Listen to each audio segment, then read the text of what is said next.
Hey everybody, it's Allie, and this is the Y&R chat vlog for Sunday, November 23rd, and we've had another huge week in Genoa City, starting with the end of Katherines' funeral.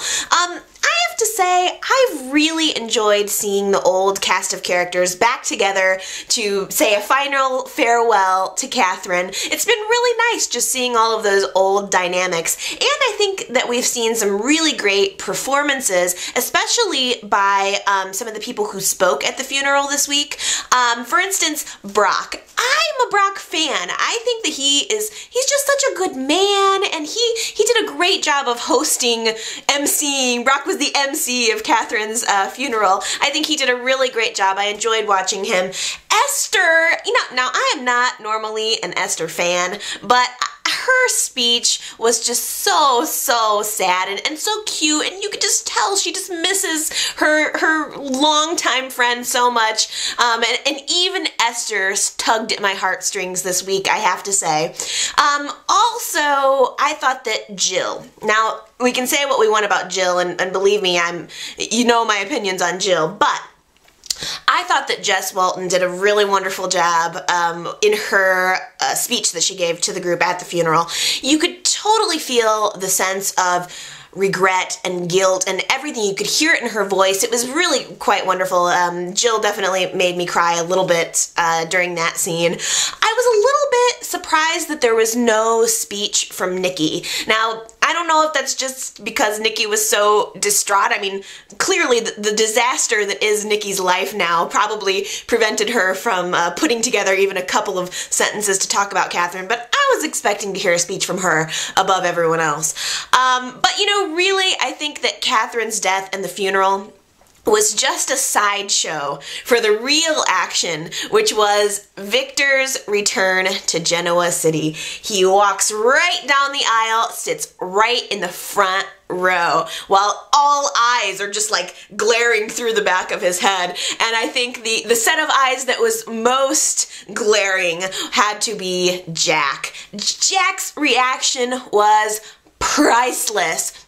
I just totally enjoyed watching him squirm in his pew. The whole time you could just like see the steam rising off of Jack's body, and Brad, of course, is sitting right behind Brad, kind of pushing him, picking him like, oh, I see Victor's back. And Jack, it was just it was so beautiful. We also had that sequence of scenes, seeing everyone's thoughts to God. Everybody was kind of praying, and we could kind of hear their, internal dialogue. Jack's thoughts to God, this is what he said. You think this is funny, God? As if everything revolves around Jack's world and Jack's revenge for Victor. It was just really wonderful. And I think, to top it all off, to top the whole thing off, we got to see another duet with Devon and Ahna, sorry. Yes! I mean, you guys, you know how much I love hearing those two sing. I love it. I love when we have musical interludes on Y&R.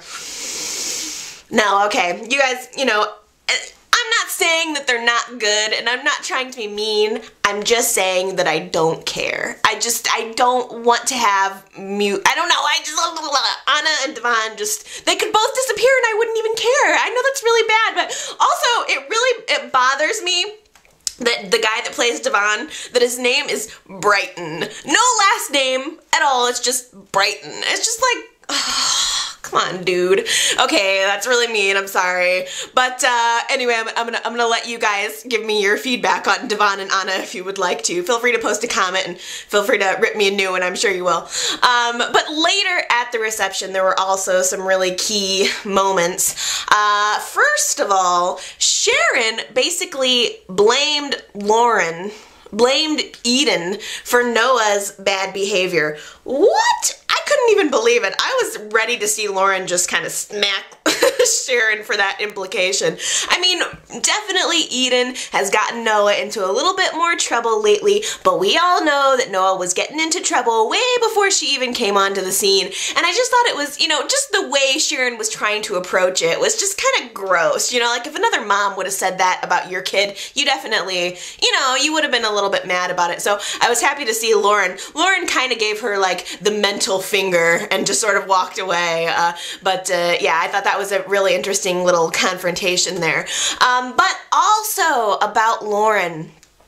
Lauren apologized to Tracy at the reception afterwards, and I have to say that was such a wonderful little moment. Now, I started watching the show back in 1995, so I didn't know them when they were teenagers, and I didn't, you know, I know the history though. I mean, I definitely know that Lauren was so terrible to Tracy, and so I thought it was very nice to see them kind of bury the hatchet. I mean, Lauren had this moment where she said, I always thought that I was a better person than that, but I didn't really feel like I was a better person until I had this chance to apologize to you. So it was really nice to see them bury the hatchet. I mean, that's a long-standing Y&R rivalry, so that was really cool. We also saw a lot of tenderness between Paul and Nikki this week, and really for the past month. I'm kind of wondering if maybe Paul and Nikki aren't going to be getting together sometime soon. Is that possible? You think that's where they're headed? I'm not sure, but I just kind of wonder if that might be in the future.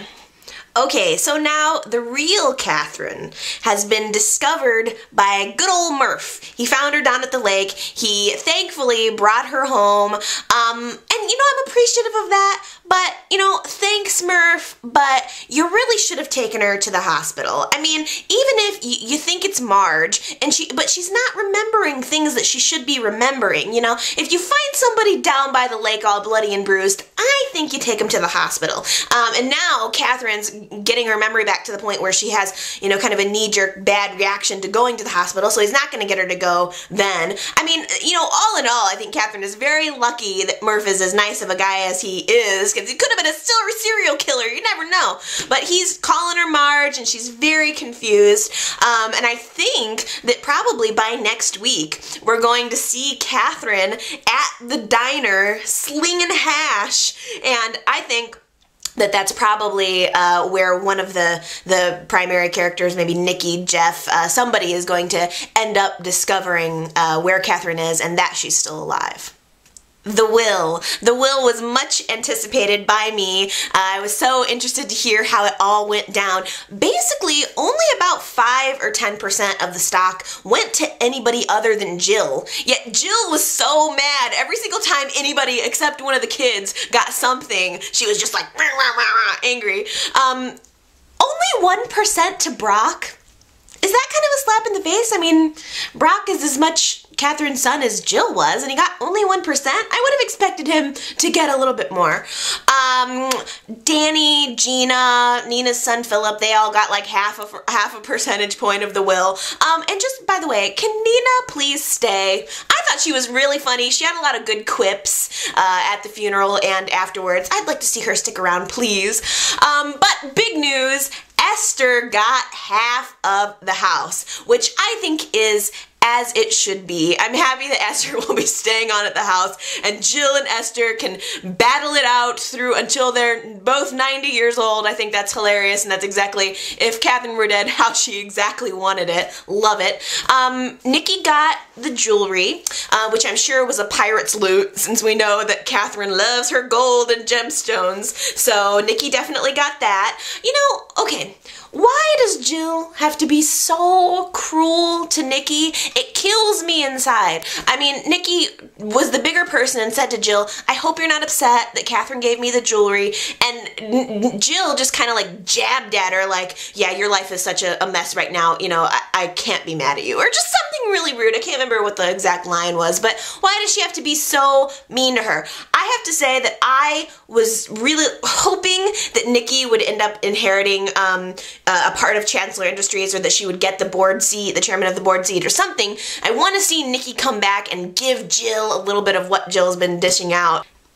Amber got the rights to Katherine's memoirs, which she wasn't even planning on doing anything with until Jill threatened her. So I think we can expect to see the memoirs being published very, very soon. I thought that Daniel has been such a good boyfriend to Amber this whole time, and he was pretty hilarious throughout the reading of the will. As soon as the will reading was over, he runs up to Amber and he's like, "How much is 1/10 of 1%?" You know, I was like, that's so funny because that's exactly what I'm wondering. Like, I'm calculating out in my head, like, okay, what would 1/2 of 1% of $1 billion, or how many $1 billion be? Because it sounds like nothing, but I'm sure it's a nice little chunk of change.